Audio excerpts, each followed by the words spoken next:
Okay, what do you guys make of this shooter that shot Donald Trump? Do you think that he was just some lone idiot, or do you think that this was a intentional gap left in security by the Secret Service?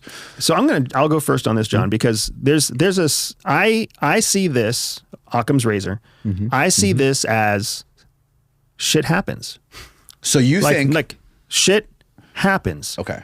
If you're going to look at this instance and you're going to look at it with any kind of statistical relevancy, you have to look at every public presentation by every politician over the last 300 to 3,000 public presences. Right. Where the Secret Service was in charge of security. When you put this against a statistically relevant number, you realize this is the exception. That all those public appearances, all those speeches, all those presentations where there was no act of danger, where there was no threat, where there was nothing that the American people knew about, that was the Secret Service doing a good job at the time.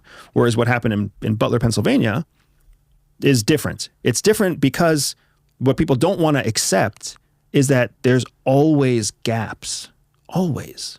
It's never perfect. There's always a chance for tragedy. There's always the opportunity for a perfect storm. It's just that we happen to see it this time. Is it always the case, though, in these situations where the actual counter sniper has a scope on the guy with a gun on the roof that's like 200 yards away? That's part of the bureaucracy. You got to ask this guy for permission to shoot, and then that guy has to ask the chief for permission to shoot, and by then, the sniper's already shot. Right. People don't like to accept it, but they have to accept it. That there is a process. There's a process. Because here's the thing. If the sniper on the roof were to have seen, who the fuck knows, a little old lady who's chasing her cat up a wall. If he blows the head off an 85-year-old lady who's chasing her cat, that's fucking a nightmare, right? And that's not something that that's, again, a demonstration of the incompetence of the Secret Service. So there's a process. Call something in, get something approved.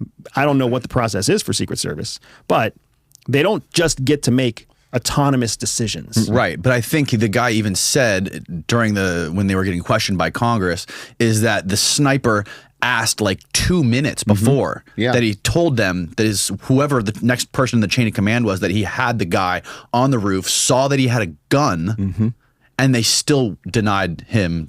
Like it's not like it was a guy on the roof eating cotton candy. Right. It was a guy on the roof with a rifle. The LA Times had a very interesting op-ed about this the day or 2 days after it happened. And they said, we've so convinced ourselves that the Secret Service is the Secret Service that we see in films. Right. Right? They're all supermen. They really are. And they're expert marksmen, and they're smart, and they're athletic, and they're out there just doing God's work. In fact, these are the guys that, went to Colombia with the president and all got prostitutes and then didn't pay them and got in trouble. And then one guy left his badge and his gun in the hotel room with the prostitute by accident. They're idiots. They have their heads up their asses, half of them. He said, these are the guys who, when Obama was president, a guy climbed over the White House fence, ran all the way to the door, to the front door of the White House, got inside the White House. Right. And it was a nobody woman stopped. in there or something? He got halfway up the steps, into the residential quarters. So why wasn't he stopped? Because the guy in the booth thought that the guy at the fence was going to stop him. The guy at the fence missed him and said, well, the canine's going to get him. The canine guy didn't get him because he was on the phone with his girlfriend. And then the guy inside said, I don't want to get him because the dog is going to come and I don't want the dog to bite me. Shit happens. Shit happens. We're not bulletproof. Now that you realize, hopefully, now that the world is hopefully waking up, the world that listens to Danny Jones is hopefully waking up to the fact that there is not a promotional cycle of meritocracy inside. So good people don't go up the chain. Nope. Yes. And on top of that, you've got this inherent bureaucracy that makes every decision needs 3 other people to sign off on it. And the process that's in place, nobody wants to get caught, with their hands in the cookie jar or breaking the process or whatever else. So that slows everything down. So now you have a bit of a competency question with a guaranteed timeliness question. And then on top of that, you have to add in the variables that come from the actual person or the threat in the case of the Butler County shooting, the threat themselves and what the threat intends to do and the capacity and capability of the threat. All of those things go into every situation, right? it's the nature of the game. It's not just Secret Service. It's also FBI. It's also Special Operations. It's also CIA. It's also NRO. Like, the most elite organizations out there are still built on the backs of people. Now, I'm not going to say they're all. You made a statement. I made a generalization that's probably not fair. That's harsh. So I'm not going to say they've all got their heads up their ass or anything like that. They are hardworking people trying to do the right thing, but they also know that if they do the wrong bureaucratic thing, their career is over. Right. Yeah. Totally understood about the people who work within the Secret Service. So what's more likely?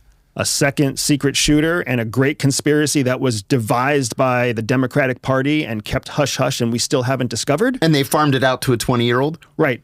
As a patsy? Right. Is that more likely? Or is it more likely that maybe somebody didn't answer a walkie-talkie call fast enough and they didn't coordinate closely enough with the local sheriff and the sheriff's deputies, and as a result of that, some fucking whack job got on a roof and shot a gun? What's more likely? Yeah, I don't know. I've been going back and forth with this in my head ever since it happened. I don't know what it's been, like almost 3 weeks now, right? And it just seems like with all the footage that was released, and then let's just like take a little time machine and go back in time and look at all the shit that Trump, I mean, I'm looking at it from the perspective of just like a citizen who doesn't have any experience in the government or working for CIA. We see Donald Trump getting shot at. Before that, you have all these trials they're dragging him through. Before that, you have all of the other things that are coming out with like the Stormy Daniels stuff. Before that, you have the Hunter Biden laptop story, which was literally 51 CIA agents signed a piece of paper saying that it was disinformation. And these are like apparently like legitimate high level. Oh, I worked with 40 of them. Right. Yeah. Signing off that it was disinfo when we find out, in fact, it was not. They knew it wasn't. Right. They knew it wasn't. They knew it. But they were all hoping. Listen, at that level, everybody wants to be CIA director, national security advisor, or secretary of defense. And that was their effort to suck up to Joe Biden, hoping that they could cash in on it later. I hate to sound like that, but that's the way it works. That's just the way it is. That's the way it works. John Brennan, I'll tell you another thing about John Brennan.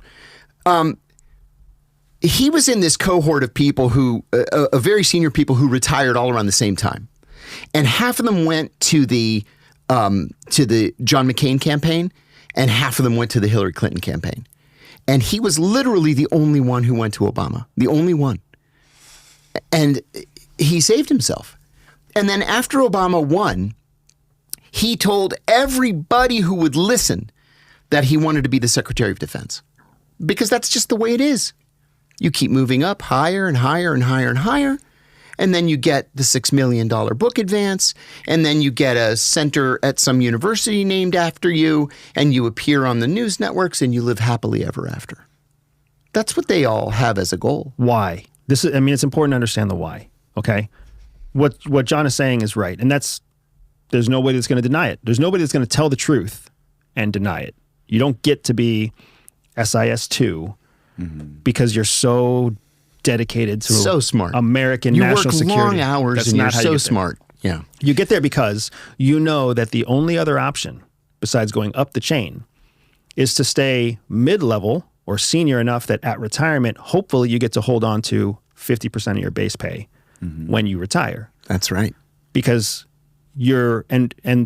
top tier salaries at CIA, top tier salaries right now at CIA are what 170? Yeah, 180. So you're not doing it for the money. So 20 or 30 years. Let's just say you serve for 30 years. Plenty of people serve for 30 years. They start when they're 24. They retire at 54. They were making $170,000. They built a lifestyle for $170,000. They're 50 years old, which means they've got kids in college. They've got a spouse who's probably still working. And now their salary gets cut in half. So now they go from making $170,000 a year to making $85,000 a year. But they have a $170,000 lifestyle living in Northern Virginia and the Beltway. And 5 or 10 years of mortgage payments left. Yep. So what are they going to do? You become a contractor. Right. You flip your clearance into something else. And this is something Trump tried to stop, right? That's something Trump tried to stop. But the only other option you have besides flipping it into a contract is to get the book deal, to become some spokesperson for a news organ. Like, you have to have something to carry you. because you can't live off of $85,000 a year on a $170,000 a year lifestyle, and you have no future plan. You have a TSP where you've stashed away 3.5% every year. Yeah. That's it. And you can't touch it until you're 67 or something years old. 67. Right? So it's a financial reality that government employees have to play by the rules after about year 12 if they have any hopes of building the next round of income when they retire.